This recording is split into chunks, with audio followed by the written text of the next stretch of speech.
বিসমিল্লাহির রহমানির রহিম। সম্মানিত দর্শক শ্রোতা, আসসালামু আলাইকুম। আজকে আপনাদের সামনে একটি বর্তমান সমাজের সামাজিক প্রেক্ষাপটের একটি নতুন সমস্যা নিয়ে কথা বলবো।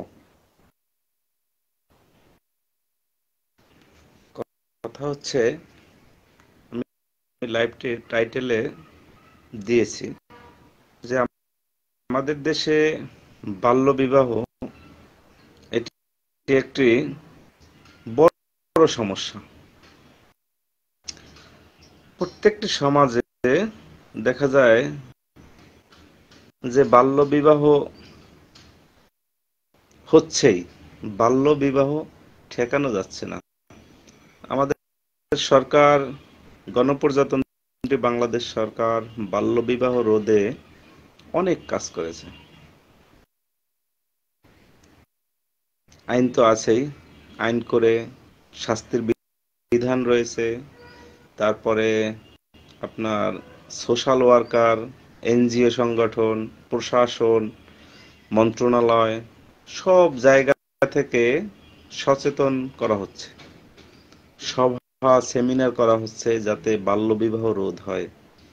কিন্তু এর পরেও বাল্যবিবাহ রোধ হচ্ছে না। প্রত্যেকটি সমাজেই দেখা যায় যে বাল্যবিবাহ হচ্ছেই, ঠেকানোই যাচ্ছে না কোনোভাবে। এর পিছনে অনেকগুলো কারণ আছে। দেখেন, আমাদের দেশে শতকরা ৮০% মানুষ গ্রামে বসবাস করে। শহরে তো মাত্র ২০% মানুষ বা ১৫% মানুষ।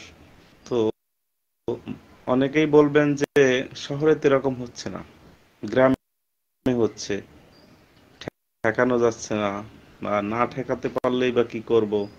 তো এগুলো ঠেকিয়ে বা কি লাভ, বা এতে কি বা প্রভাব পড়তেছে, এই নিয়ে আজকে আমার এই লাইভটি। তো আমি বলবো, আমার লাইভে এই মুহূর্তে যারা যুক্ত রয়েছেন, আমার লাইভটিকে একটি লাইক দিয়ে পাশে থাকবেন, আর আইডিটি ভালো লাগলে ফলো দিয়ে রাখবেন। যাই হোক, আমি আমার মূল কথায় আসি, কথাগুলো শুরু করি। মূল কথা হচ্ছে, আমাদের দেশে এখনো পর্যন্ত আমরা এখন অনেক শিক্ষিত হয়েছি, শিক্ষার হার বেড়েছে। ছেলে হোক মেয়ে হোক, শিক্ষার হার বেড়েছে। সমাজ অনেক পরিবর্তন হয়েছে। মানুষের কাছে অর্থনৈতিক সচ্ছলতা এসেছে। জীবন মানের পরিবর্তন হয়েছে। অর্থাৎ ২০ বছর আগে যে দেশ ছিল, ২০ বছর পরে এসে সেই দেশটা নেই। গরিব বলেন আর ধনী বলেন, আর্থিক সচ্ছলতা সবারই কম বেশি হয়েছে। ধনীদের তো আছেই, গরিবদের কথাই বলি আমি। আর্থিক সচ্ছলতা সবার রয়েছে। তারপরেও মানুষের মধ্যে একটা টেন্ডেন্সি কাজ করে, বিশেষ করে মেয়ের বাবা যারা, তাদের মধ্যে মেয়ের বাবা আর ছেলের বাবা বলতে কি, ওভারঅল প্রত্যেকটি মানুষ আমাদের দেশে এখনো, বললাম যে ৮০% মানুষ গ্রামে বসবাস করেন। তো গ্রামের মানুষের মধ্যে একটা টেন্ডেন্সি বা একটা প্রথা চালু আছে যে মেয়ে হলে নাকি বোঝা, ঘরের বোঝা হয়ে যায় মেয়েটা। তো মেয়ে ঘরের বোঝা হলে, মেয়েটা বড় হওয়ার সাথে সাথে, অর্থাৎ ১৩, ১৪ কিংবা ১৫ বছর বয়স হলেই তাদের মাথায় ঢুকে যায় মেয়েটাকে কিভাবে বিদায় করা যায়, কিভাবে অন্যের ঘাড়ে তুলে দেওয়া যায়, অর্থাৎ দায় মুক্তি পাওয়া যায়। দায় সারা একটা কাজ সবাই করে থাকে। আবার অনেক ফ্যামিলি আছে যারা দায় মুক্তি চায় না। তারা, অনেক ফ্যামিলি আছে সচেতন, বা তারা বুঝে যে একটা মেয়ে বাচ্চা বয়সে বিয়ে দিলে কি হয়, কি সমস্যা হয়। কিন্তু তারা বুঝলেও তাদের পাশে যে লোকজন রয়েছে, বন্ধু বান্ধব, আত্মীয় স্বজন, সামাজিক লোক, অনেকে খোঁচায় তাদেরকে, এই মেয়ে বড় হয়েছে, বিয়ে দাও না কেন, বিয়ে না দিলে এই সমস্যা সেই সমস্যা, সমাজের বা পোলাপানে ইয়ে করবে, নানান পদের কথা শোনে এরা। শুনতে শুনতে ওই গার্ডিয়ান বিরক্ত হয়ে যায়, টেনশনও মাথায় কাজ করে যে এরা তো আমার ভালোর জন্যই বলতেছে, মেয়েকে বিয়ে দিয়ে দিলেই তো ভালো হয়। তো যাই হোক, এই প্রসঙ্গে আমার মূলত কথা। তো একটা বিষয় খেয়াল করবেন যে একটি বাচ্চা, আমি টাইটেলে লিখেছি যে বাল্যবিবাহে একটি বাচ্চার পেটে আরেকটি বাচ্চা জন্ম নিলে কি হয়। দেখেন, একটা মেয়ে যখন 14 15 বছর বয়সে বিবাহ দেওয়া হয়, তখন ওই মেয়েটির স্বভাবত তার শারীরিক মানসিক কোনোটাই ম্যাচিউরিটি আসে না, অর্থাৎ ওই মেয়েটা বিবাহের জন্য যোগ্য নয়। তার বয়সটা এমন একটা স্টেজে এসে দাঁড়িয়েছে যে বয়সটা হচ্ছে আপনার, সে শিশুও নয়, কিশোরীও নয়, অর্থাৎ শিশু কি, মানে শিশু থেকে কিশোরীতে পদার্পণ, বা কিশোরী থেকে যৌবনে পদার্পণ, এই যে মাঝখানে একটা ব্রিজ, এই মাঝখানে সে দাঁড়িয়ে, অর্থাৎ সে শিশু থেকে কৈশোরে পাড়া দিচ্ছে, কৈশোর থেকে সে যৌবনে পাড়া দিবে। এই সময়টা হয় কি, ওই মেয়েটার বয়সটা এমন একটা পর্যায়ে এসে পৌঁছেছে যে সে বিবাহের জন্য তো ম্যাচিউর না, কোনোভাবেই না। বিবাহ কিন্তু এত সহজ একটা বিষয় নয়। বিবাহটা, বিবাহ বন্ধনে আবদ্ধ হতে হলে 18 বছর মিনিমাম যে সরকার আইন করেছে, সেটা অবশ্যই হতে হবে। এর কারণ কি দেখেন, সরকার যখন একটা আইন করে তারা অনেক ভেবে চিন্তে গবেষণা করে তারপর আইনটা পাশ করে। দেখেন, মেডিকেল সায়েন্স যেটা প্রুভ করে, একটি মেয়ে 18 বছর বয়স পার করে যখন তার বিয়ে হবে, তখন সে মানসিকভাবে একটি, অর্থাৎ তার শ্বশুর বাড়ি গিয়ে সে ম্যাচিউর হতে পারবে। এরপর আসেন, বিয়ের পরে 2 2.5 বছর 3 বছর পরে বাচ্চা নেয়, অর্থাৎ 20 থেকে 22 এর মধ্যে যদি একটা মেয়ে আর একটা বাচ্চার জন্ম দেয়, তখন ওই বাচ্চাটা একটা সুস্থ বাচ্চা হবে, অর্থাৎ একটা জন্মটা তার সুস্থ একটা বাচ্চা জন্ম দিতে পারবে। কিন্তু বাল্যবিবাহের ফলে হয় কি, যে আমাদের ওই মেয়েটার বয়স ধরেন 15 বছর বা 16 বছর বড়জোর, সে শারীরিক ভাবেই সে ফিট নয়, অর্থাৎ তার নিজের অঙ্গ প্রত্যঙ্গই এখন পর্যন্ত গঠন হতে পারেনি, অর্থাৎ গঠন হচ্ছে মাত্র। তার নিজের অঙ্গ প্রত্যঙ্গগুলি গঠন হচ্ছে, অর্থাৎ ম্যাচিউরড হচ্ছে, হওয়ার পথে। তারপরে গিয়ে সে কি করবে, বাচ্চা জন্মদান করবে। কখন, 20-এর পরে গিয়ে, নিজেই ম্যাচিউরড হচ্ছে, হওয়ার পথে। সেই সময় যদি সে অনাকাঙ্ক্ষিতভাবে গর্ভবতী হয়ে যায় বা প্রেগনেন্সি হয়ে যায়, তখন কি হয়, একটা আনম্যাচিউরড, অর্থাৎ নিজেই পরিপক্ক নয় একটা মানুষের পেটে আর একটা বাচ্চা চলে আসছে। তখন যা হয় সেটা হচ্ছে, আনম্যাচিউরড মেয়ের পেটে আনম্যাচিউরড বাচ্চা জন্ম নেবে, অর্থাৎ একটা আনম্যাচিউরড মেয়ের পেটে যখন একটা বাচ্চা জন্ম নেবে, সেই বাচ্চাটা হবে আনম্যাচিউরড, অর্থাৎ সে পরিপূর্ণ বা পূর্ণাঙ্গ একটি বাচ্চা নয়। তখন কি হবে, ওই বাচ্চাটা ভূমিষ্ঠ হলে ওই বাচ্চাটা অসুস্থ থাকবে, অর্থাৎ নিজের ওই বাচ্চাটার শরীরের সমস্ত অঙ্গ প্রত্যঙ্গগুলি সঠিকভাবে গঠন হয়নি, অর্থাৎ একটা অসুস্থ বাচ্চার জন্ম দিছে। আচ্ছা, অসুস্থ বাচ্চার জন্ম দিয়ে এখানেই শেষ নয় কিন্তু।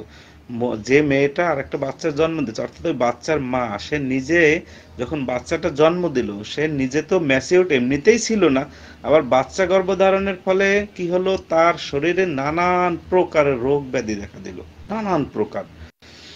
তো রোগ ব্যাধি দেখা দেওয়া, তো মেয়েটা কি হলো, অর্থাৎ বাচ্চার মা কি হলো, অসুস্থ হলো, বাচ্চাটাও জন্ম দিল অসুস্থ। এই একটা দিক গেল। আর একটা দিক হচ্ছে, আচ্ছা, একটা 15 বছরের মেয়ে সংসার বলতে কি বোঝে বলেন? 15 বছরের মেয়েটা তো সংসার বলতে কিছুই বোঝে না। আচ্ছা, যখন সংসার বলতে কিছু বোঝেন, যেমন একটা 15 বছরের মেয়ের বয়সটা এমন একটা স্টেজে, সে না যুবতী না কিশোরী, এই স্টেজে সে, তখন তার মনের অবস্থাটা এরকম যে সে বান্ধবীদের সাথে গল্প গুজব করবে, খেলাধুলা করবে, এই সময়টা তার তার তো একটা সংসারের বোঝা নেওয়ার মতো বয়স তো হয় না, সেটা বোঝার মতো বয়স হয় না। তার বয়সটা হচ্ছে কোথায়, বান্ধবীদের সাথে বা ক্লাসমেটদের সাথে, খেলার সাথীদের সাথে খেলবে, পড়াশোনা করবে, গল্পগুজব করবে, আনন্দ উল্লাসে মেতে থাকবে, এইটাই তার বয়স। সেখানে সে কি করছে, শ্বশুর বাড়ি চলে গেল।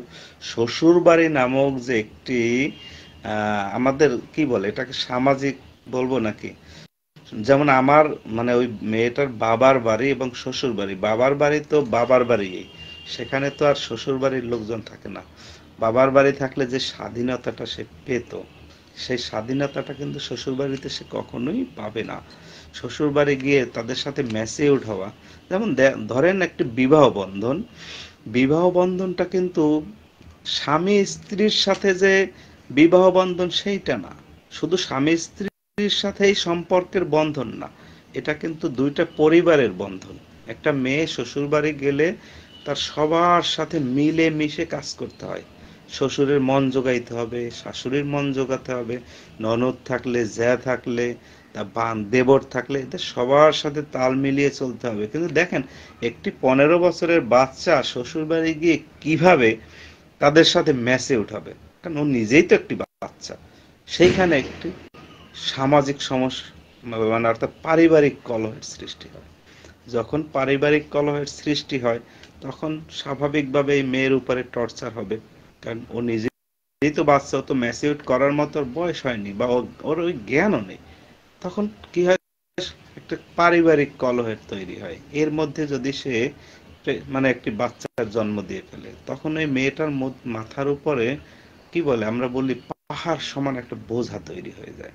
অর্থাৎ তার ওই 15 বছর বা 16 বছর বয়সে তার পারিবারিক কলহ, তার গর্ভধারণ, তার স্বামীর সাথে আপনার কি মিসআন্ডারস্ট্যান্ডিং, পরিবারের সাথে মিসআন্ডারস্ট্যান্ডিং, পরিবারের বাইরের লোকজন, বা যখন একটা মেয়ের আর একটা বাড়িতে বিবাহ হয়, তখন তার বাড়ির লোকজনের সাথেও তার মিলে মিশে চলতে হয়।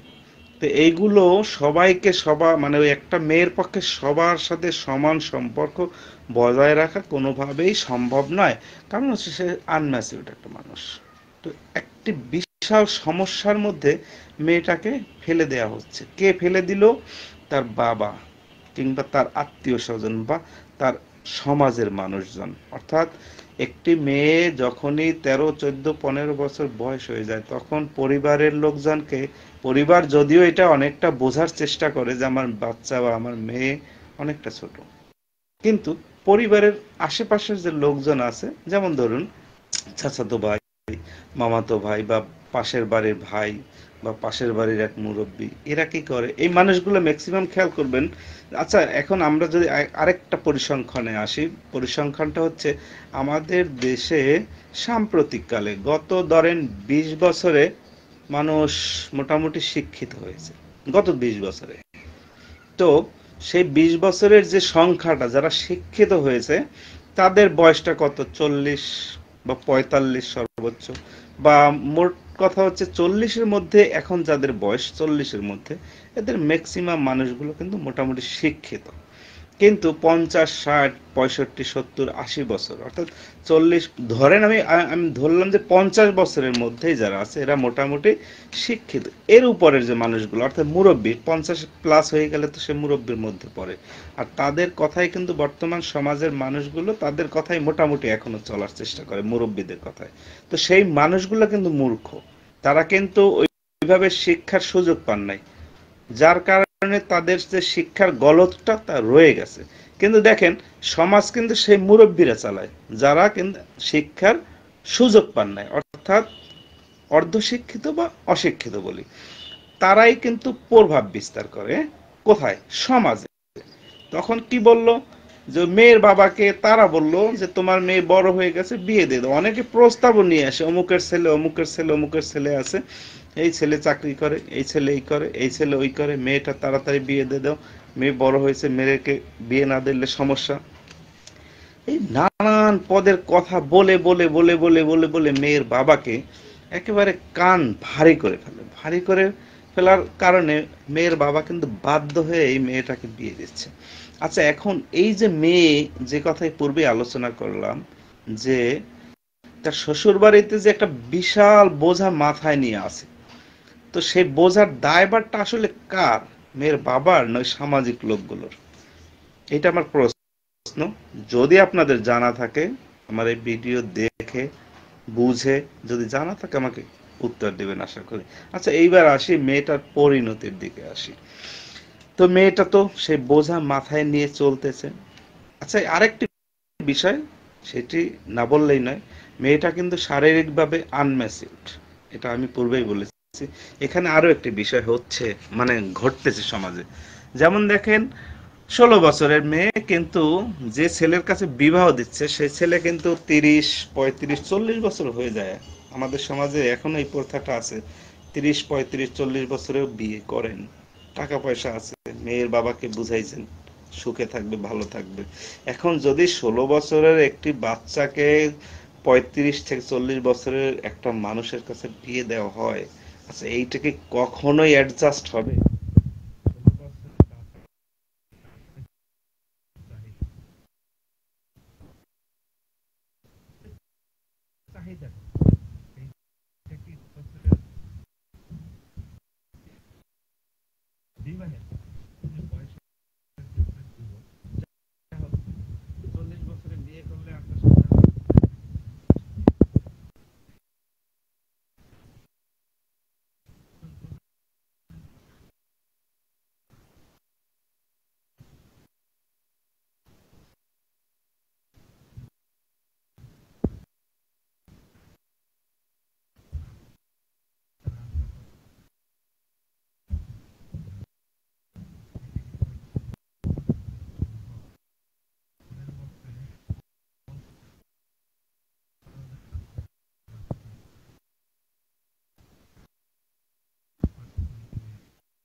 জীবন সাথী।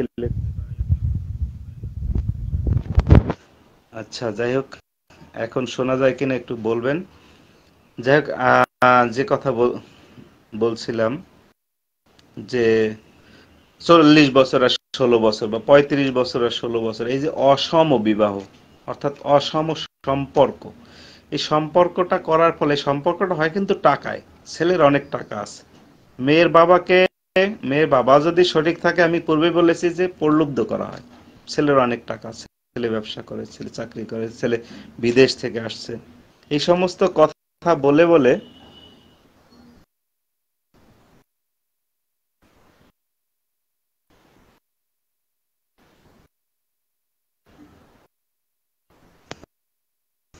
এই সমস্ত কথা বলে বলে দিয়ে দিল। অসম ব্যয়ের ফলে হয় কি, ছেলেটার বয়স যেহেতু শেষ হয়ে যাচ্ছে, তাহলে মেয়েটা তো ফেরার বয়সে সংসারই করবে না। এর সাথে ব্যবহার করতে হবে শ্বশুর শাশুড়ির সাথে, কিভাবে ব্যবহার করতে হবে সেইটাই তো বোঝে না। তাহলে কিভাবে এই বিবাহটা ম্যাচিউরড হয়, কিভাবে আমার মাথায় ধরে না। তো সেক্ষেত্রে একটা বড় সমস্যার তৈরি হয়, পারিবারিক কলহ তৈরি হয়, সামাজিক কলহ তৈরি হয়। মেয়েটা যদি বাচ্চা প্রেগনেন্ট করে, অর্থাৎ বাচ্চা কনসেপ্ট করে, সেখানে বাচ্চাটা অসুস্থ, একটা বাচ্চা জন্ম নেয়, মেয়ে অসুস্থ হয়ে যায়, তখন একটা মহা জগা খিচুড়ি তৈরি হয়ে যায়। মেয়ের বাবা কিন্তু বাড়িতে, অর্থাৎ তার নিজের বাড়িতে ভালো আছেন, খুব মানে আনন্দে আছেন যে বড়লোক জামাই দেখে আমার মেয়েটাকে এক জায়গায় বিয়ে দিয়ে দিছি, মেয়ে তো খুব ভালো আছে। কিন্তু মেয়েটার মাথায় যে কত বড় একটা পেইন থাকে, কত বড় যে একটা পেইন কন্টিনিউ নিয়ে সে ঘুরছে, অর্থাৎ সে শারীরিকভাবে নির্যাতিত হচ্ছে, মানসিকভাবে নির্যাতিত হচ্ছে।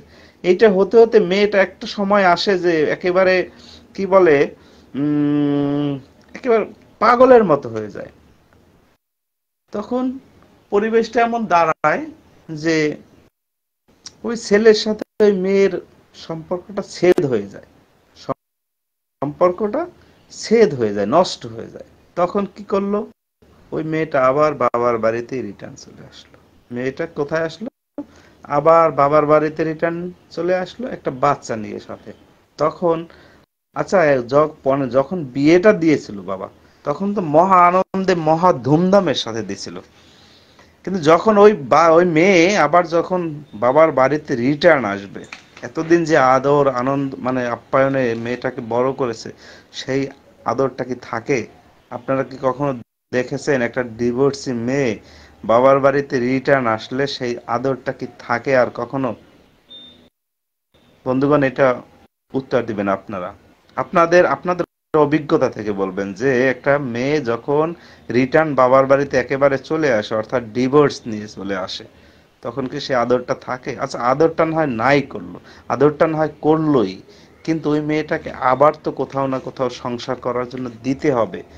সেই সময়ে দ্বিতীয় স্বামীটা কি সঠিকভাবে পাওয়া যাবে? আচ্ছা, তো এই যে ঘটনাগুলো ঘটলো, এই ঘটনাগুলো অর্থে মেয়েটা তখন নির্দোষ ছিল।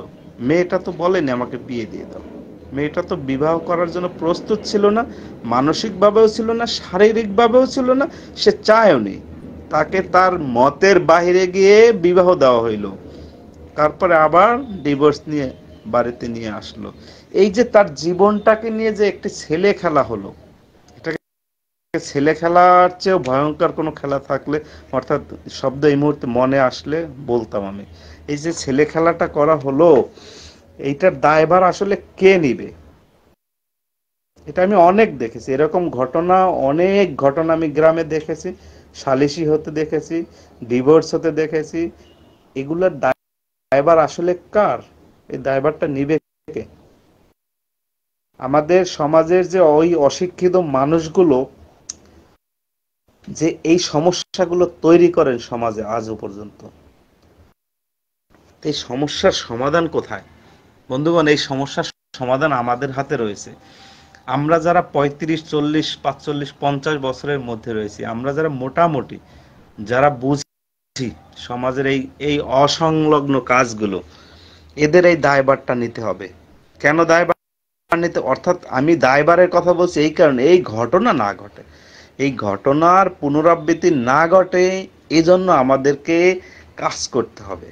এরকম অসংলগ্ন বিবাহ বা অসময়ের অর্থাৎ বাল্য বিবাহ দেখা হইলে, দেখলে আমাদের প্রতিবাদ করা উচিত। কারণ দেখেন, একটা বাচ্চা, সে তো নির্দোষ, নিরপরাধ, অবুঝ। তাকে, তার সাথে যে অন্যায়গুলো করা হচ্ছে বা করছেন যে গার্ডিয়ান গুলো, যে সমাজের মানুষগুলো, এদেরকে আসলে প্রতিহত করা উচিত। আমরা কি করি, সামাজিক বেড়াজালে আমরা প্রতিহত করতে যাই না। তখন কি বলে অনেকে, যদি করতে যায় কেউ বা যায়, তখন বলবো অমুকের মেয়ের ভাঙানি দিছে, অমুকের মেয়ের বিয়ে বাধা দিছে, একটা অপরাধের কাজ। মানে এরা বলে কি এটা অপরাধের কাজ, কিন্তু আসলে তো এটা অপরাধের নয়, ওই বাচ্চাটার জীবন বাঁচানো। আচ্ছা, এরপর আপনি আরেকটা জিনিস খেয়াল করবেন, এই যে বাংলাদেশে মাতৃ আর কি মাতৃ মৃত্যুর হার, অর্থাৎ বাচ্চা জন্ম দিতে গিয়ে কত মা মারা যান, এটা জানেন আপনারা? পরিসংখ্যান কারো জানা আছে? বাংলাদেশে আজও পর্যন্ত, আজকে আধুনিক চিকিৎসা বিজ্ঞানের যুগ, চিকিৎসার এমন কোন শাখা নেই যেখানে উন্নতি হয়নি, যার ঔষধ নেই। চিকিৎসা বিজ্ঞানের জয় জয়কার, যোগাযোগ ব্যবস্থার জয় জয়কার। আপনি কিসের, বিজ্ঞান ও প্রযুক্তির যুগ এখন। এই যুগে এসে যদি মাতৃমৃত্যুর হার এখনো বাড়তি থাকে, তাহলে এর দায়ভার আসলে কে নিবে? কেন মাতৃমৃত্যুর হার বেশি থাকে? এর কারণ হচ্ছে তো ওই অসম বিবাহ, ওই বাচ্চার পেটে বাচ্চা আসা। 18 বছরের আগে যদি একটা মেয়ে আর একটা মেয়ের জন্ম দেয় বা একটা ছেলের জন্ম দেয়, তাহলে বাচ্চার পেটেই তো বাচ্চা আসলো। তখন কি হয়, জন্ম দেওয়ার সময় মেয়েটা বা ওই মা মারা যায়, অনেক সময় বাচ্চাও মারা যায়, মা মেয়ে দুইটাই শেষ হয়ে যায়, দুইজনই শেষ হয়ে যায়, বাচ্চাও মারা যায়। অর্থাৎ শিশু মৃত্যুর হার, মাতৃ মৃত্যুর হার বাংলাদেশে এখনো অনেক বেশি। এর কারণ কি? কারণ হচ্ছে ওই সমাজের ওই মানুষগুলো, অশিক্ষিত মানুষগুলো, অবুঝ, অর্থাৎ তাদের জ্ঞানের অনেক অভাব। এই জ্ঞানের অভাবের মানুষগুলোর কারণেই এই দায়গুলো হচ্ছে, এই সমস্যাগুলো তৈরি হচ্ছে, মানুষের জীবন নিয়ে ছিনিমিনি খেলা হচ্ছে। এর দায় আসলে কার? এরপরে আসুন, যদি বাচ্চাটা বেঁচেই থাকলো, মাও বেঁচে থাকলো, বাচ্চাও বেঁচে থাকলো, মা কি হলো, 25 বছর যেতে না যেতে সে বুড়ো হয়ে গেল, আর বাচ্চাটা বেড়ে উঠতেছে, কিন্তু সে সুস্থভাবে বেড়ে উঠছে না। বাচ্চাটাকে কিন্তু সুস্থভাবে বেড়ে উঠছে না, কারণ তার জন্মের সময় তো তার মায়ের পেট থেকেই তো সে রোগ নিয়ে আসছে। তার তার মা তো অপুষ্টিতে ভুগছিল, তার মাই তো ম্যাচিউর ছিল না, যার কারণে বাচ্চা আনম্যাচিউর হবে, এটাই স্বাভাবিক। তো আনম্যাচিউর বাচ্চা জন্ম হওয়ার পরে সেই বাচ্চাটা কি হলো, বেড়ে উঠতেছে, সে আনম্যাচিউরড ভাবে বেড়ে উঠতেছে। এটা আমার কথা নয়, আমি হয়তোবা খুব ভালোভাবে বলতে পারতেছি না, যারা ডাক্তার আছেন বিশেষজ্ঞ তাদের কথাগুলো শুনবেন আপনারা। এগুলা প্রত্যেকটা মানুষের এই বিষয়ে সচেতন হওয়া উচিত, আমাদের প্রত্যেকটা মানুষের। এখন আপনি বলবেন আপনার মেয়ে নাই, আপনার ছেলে নাই, আপনার ভাইয়ের মেয়ে নাই, কিন্তু না ভাই, এ দায়ভার আমাদের প্রত্যেকের। একটি সমাজের অংশ হিসাবে আপনার পাশের বাড়ির কোথাও যদি এরকম ঘটনা ঘটে, আমাদের প্রতিবাদ করা উচিত। কারণ একটা সমাজে যদি কোনো দুর্ঘটনা ঘটে, সেই সমাজের সকলের উপর ওই দুর্ঘটনার প্রভাব বিস্তার করে, প্রত্যেকটা মানুষের উপর ওইটার প্রভাব বিস্তার করে। এটা আপনি স্বীকার করেন আর না করেন, এটাই বাস্তবতা। কোনো সমস্যা তৈরি হলে সেটার প্রভাব সবার উপরে পড়ে। কোনো একটা অপরাধ সংঘটিত হলে একটা বাড়িতে সবাই তার কম বেশি ক্ষতির সম্মুখীন হয়। যাই হোক, যে কথা বলতেছিলাম, যে ওই বাচ্চাটা বেড়ে উঠতেছে কি অসুস্থ হয়ে, তো সেই বাচ্চাটা যখন আবার অর্থাৎ ম্যাচিউরড হবে, সেই বাচ্চাটা বড় হবে, সে তো আনম্যাচিউরড বা অর্থাৎ রোগ নিয়েই বড় হতে থাকলো। তখন সেই বাচ্চাটার পরবর্তী লাইফটা কি হবে? বাচ্চাটার পরবর্তী জীবনটা কি হলো? অসুস্থভাবে চললো। আচ্ছা, বাচ্চার মা যখন 16 বছরে বাচ্চা জন্মদান করলো, 25 বছরে সে বুড়ো হয়ে গেল। 25 বছর বয়সে সে বুড়ো হয়ে গেল। তাকে মনে হয়, অনেক মেয়েদেরকে খেয়াল করবেন, প্রকৃতপক্ষে বয়স 24, 25, 23, 24, 25, কিন্তু দেখলে মনে হয় 40, 45, 50 হয়ে গেছে। কারণ তো একটাই, বাল্য বিবাহ। তখন ওই ওই মহিলা তখন মহিলাই হয়ে যায়।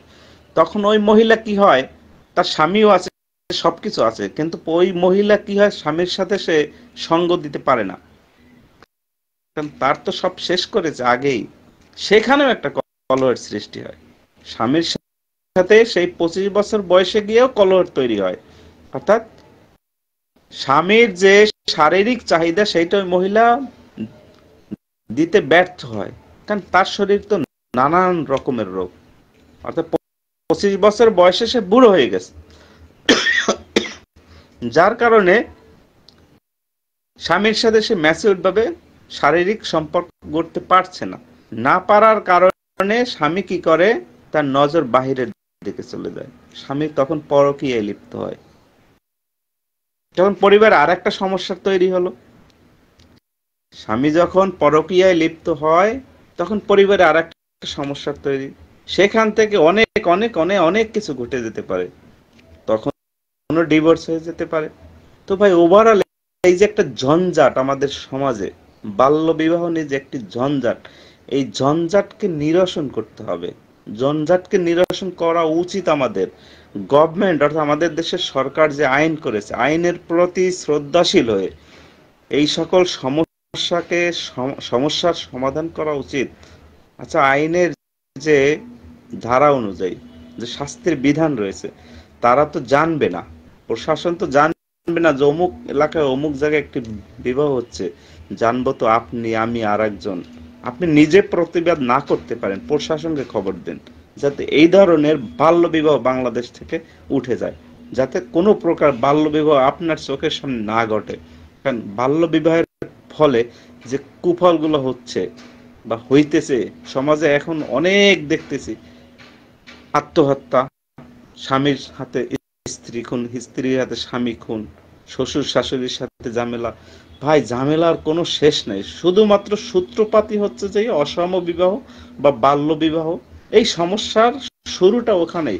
আপনি যদি শুরুটাকে ধ্বংস করতে পারেন, শুরুটাকে যদি আপনি শেষ করে দিতে পারেন, সমস্যার শুরুটাকে, তাহলে কিন্তু এই যে এতগুলো সমস্যা, এই সমস্যাগুলো থাকবে না। বাচ্চার পেটে বাচ্চাও জন্ম নেবে না, ভবিষ্যৎ প্রজন্মও রোগাক্রান্ত হবে না, অসুস্থ থাকবে না, সমাজের অশান্তি বিশৃঙ্খলাগুলোও থাকবে না। সমাজ খুব ভালোভাবে থাকবে, ভালো চলবে। এজন্য আমাদের উচিত বা আমাদের করণীয় বাল্য বিবাহ রোধ করা। প্রত্যেকটা নাগরিকের এটা উচিত। আমি আরেকটি কথা বলবো, আমার ভিডিওটি ম্যাক্সিমাম 24 থেকে 40-এর মধ্যে যারা, এরাই বেশিরভাগ দেখেন। তো আমার আপনাদের প্রতি উদাত্ত আহ্বান থাকবে, ভাই, সমাজের দায়িত্ব নেওয়া এখন আপনার আমার প্রত্যেকের কর্তব্য। আমাদের দায়িত্ব নেওয়া উচিত, আমরাই নিব।